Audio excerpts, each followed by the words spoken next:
മംഗലാപുരത്തിന്റെ പരിസരത്തിലുള്ള ഏതോ ഒരു ടൗണിലെ ടെക്സ്റ്റൈൽ ഷോറൂമിൽ റോളുകളായിട്ട് മടക്കി കിടക്കുകയാണ്. അവന്റെ കഫംപുട മടക്കി കിടക്കുകയാണ്. കഫംപുട തൊട്ടപ്പുറത്തെ ടെക്സ്റ്റൈൽ ഷോറൂമിൽ, തുണിക്കടയിൽ, വസ്ത്രവ്യാപാര കേന്ദ്രങ്ങളിൽ മടക്കി കിടക്കുന്നത് പോലും അറിയാതെ നമ്മൾ ധൈര്യത്തോടുകൂടെ കുടുംബസമേതരായി ജീവിച്ചു കൊണ്ടിരിക്കുകയാണ്. ജിന്ദഗി മിലി തീ പരോം കോ കാം ആനേ ദിയേ. അല്ലാഹുവേ തമ്പുരാനേ, നീ ജീവിതം തന്നിരുന്നത് പാവപ്പെട്ടവരെ സേവനം ചെയ്യാനാണ്. ദിൻ രാത് ഗുസർ ഗയി കാഗസ് കേ തുക്ടേ കമാനേ ദിയേ. എന്നിട്ടും എന്റെ മുമ്പിലൂടെ നിരരാത്രങ്ങൾ കടന്നുപോയി തമ്പുരാനെ. കടലാസ കഷ്ണങ്ങളാകുന്ന നോട്ടുകെട്ടുകൾ, ആ നോട്ടുകെട്ടുകളെ ഒരുമിച്ച് കൂട്ടാനുള്ള തിരക്കിന്റെ ഇടയിൽ എന്റെ ദിനരാത്രങ്ങൾ കടന്നുപോയി തമ്പുരാനെ. അബ് മുജേ ഖബർ മിലാ, ഇപ്പൊ എനിക്ക് പിടുത്തം കിട്ടി റബ്ബേ. ക്യാ ഫായിദ, എന്തുണ്ട് ഇങ്ങനെയൊക്കെ ജീവിച്ചത് കൊണ്ട് കാര്യം? കഫൻ മേ ജേബ് നഹി, കഫംപുടക്ക് കീശയില്ല. ഖബർ മേ അലമാരി നഹി, പോയി കിടക്കുന്ന ഖബറിലാണെങ്കിലോ നമ്മൾ ഈട്ടിക്കൂട്ടിയ ധനങ്ങള്, സ്വത്തുക്കള്, ഒരുമിച്ച് കൂട്ടിയ പണങ്ങള്, അത് കെട്ടുകളായി എടുത്തു വെക്കാൻ ഷോക്കേസുകളോ അലമാരികളോ ലോക്കറുകളോ ഖബറിൽ ആരും തയ്യാറാക്കിയിട്ടില്ല. മൗത്ത് കേ ഫിരിസ്തേ റിശ്വേ ലേതേ ഭീ നഹി, മരണത്തിന്റെ മാലാഖയാണെങ്കിൽ കോഴ വാങ്ങുന്ന ആളുമല്ല. ആരെങ്കിലും നീട്ടപ്പെടുന്ന 2000-ന്റെ നോട്ട് കണ്ട്, പളപടക്കുന്ന നോട്ടുകെട്ടുകൾ കണ്ടിട്ട് കണ്ണ് മഞ്ഞളിച്ചു പോകുന്ന ആളല്ല.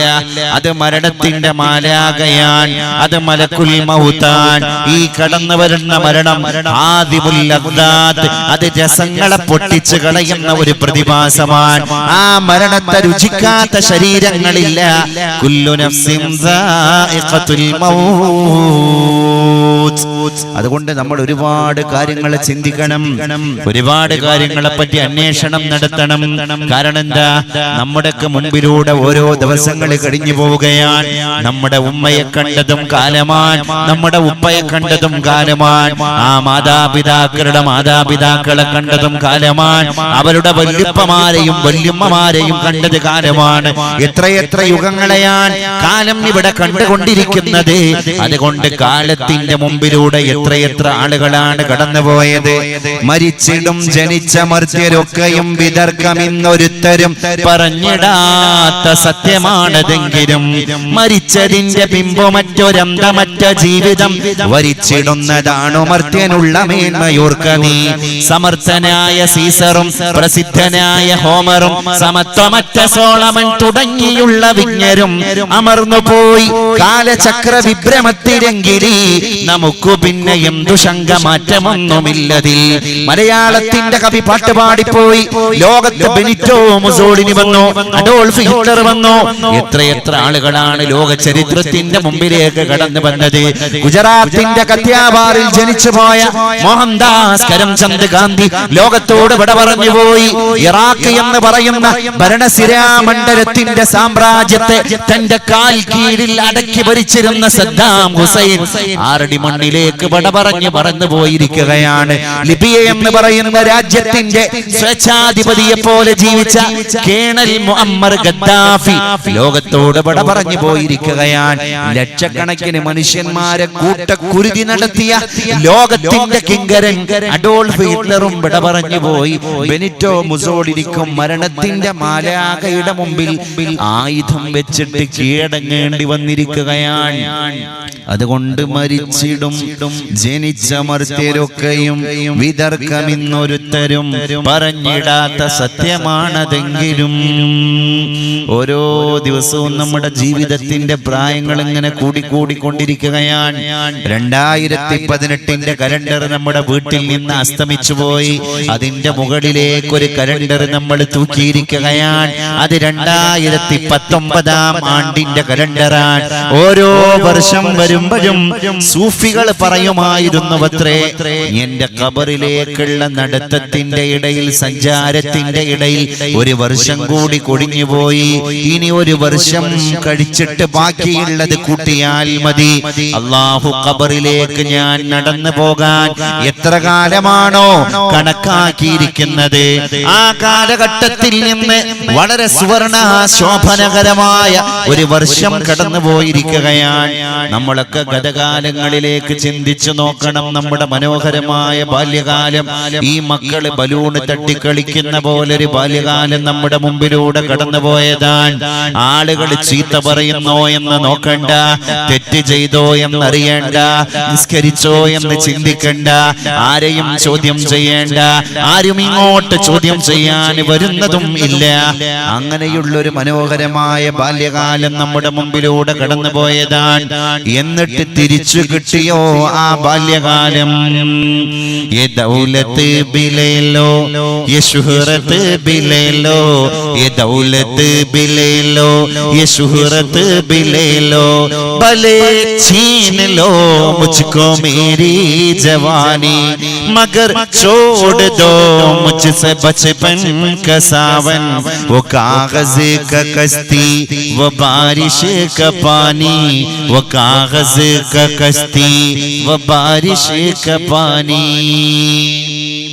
ഉത്തരേന്ത്യൻ കവി പറയുകയാണ്, എനിക്കുമുണ്ടായിരുന്നൊരു ബാല്യകാലം, ഇന്ന് ഞാൻ വൃദ്ധനാണ്, ഇന്ന് ഞാൻ നടക്കാൻ പോലും കഴിയാത്തവനാണ്, ഇന്ന് ഞാൻ അവശനാണ്, ഇന്ന് ഞാൻ ബലഹീനനാണ്. അല്ലാഹുവേ തമ്പുരാനെ, ഈ വാർദ്ധക്യത്തെ നീ എടുത്തിട്ട് അതിന് പകരം എന്റെ ബാല്യകാലം എനിക്കൊന്ന് തിരിച്ചു തരുമോ തമ്പുരാനെ?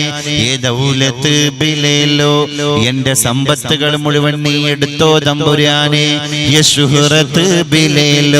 ഇത്ര കാലം ജനങ്ങൾക്കിടയിൽ ഞാൻ ഉണ്ടാക്കിയ പ്രസിദ്ധിയും പ്രശസ്തിയും നീ പകരം തിരിച്ചെടുത്തോ തമ്പുരാനെ.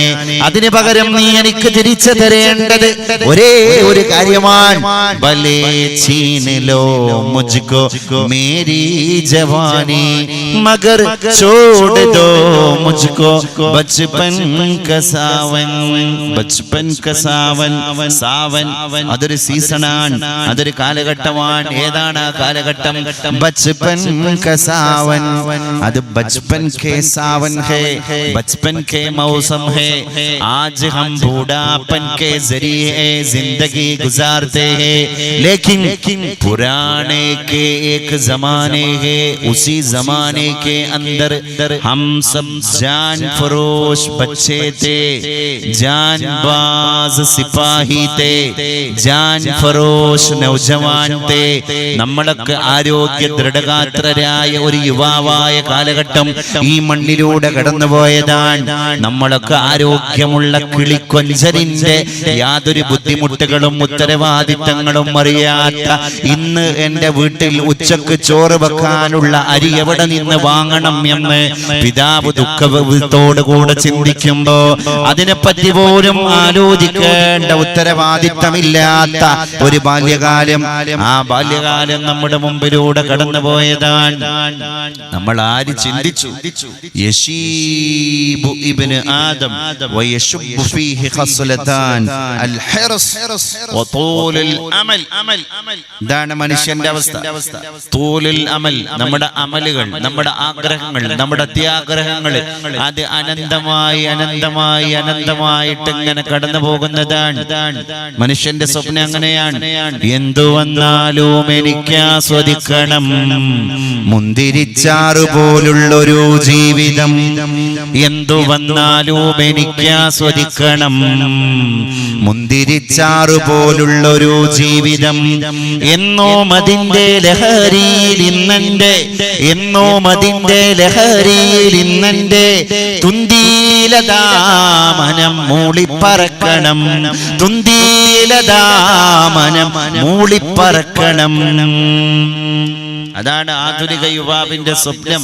എന്ത് വന്നാലും enjoy the present, enjoy the life. അതിന്റെ ഇടയിലാണ് നമ്മൾ മാതാവിനെ ചർച്ച ചെയ്യുന്നത്. ഈ വൈകിയ വേളയിൽ നമ്മൾ ഉമ്മയെ ചർച്ച ചെയ്യാൻ എനിക്കിവിടെ നൽകപ്പെട്ട വിഷയം തന്നെ അതാണ്, മാതാവാണ്. ഞാൻ സമയം ഹ്രസ്വമാണ് എങ്കിലും എന്റെ ആരോഗ്യകരമായ അവസ്ഥ പ്രതികൂലമാണ് എങ്കിലും വിഷയത്തോട് നീതി പുലർത്തിയിട്ട് കടന്നു പോകാൻ ഉള്ള സമയം കൊണ്ട് ഉള്ള അനുകൂലാവസ്ഥ പരിഗണിച്ചിട്ട് ഞാൻ പെട്ടെന്ന് എന്റെ വിഷയത്തിലേക്ക് കടന്നു പോവുകയാണ്. പരിശുദ്ധ നബി തിരുമേനിയുടെ മുമ്പിലേക്ക് ഒരു സഹാബി കയറി വരികയാണ്. എന്റെ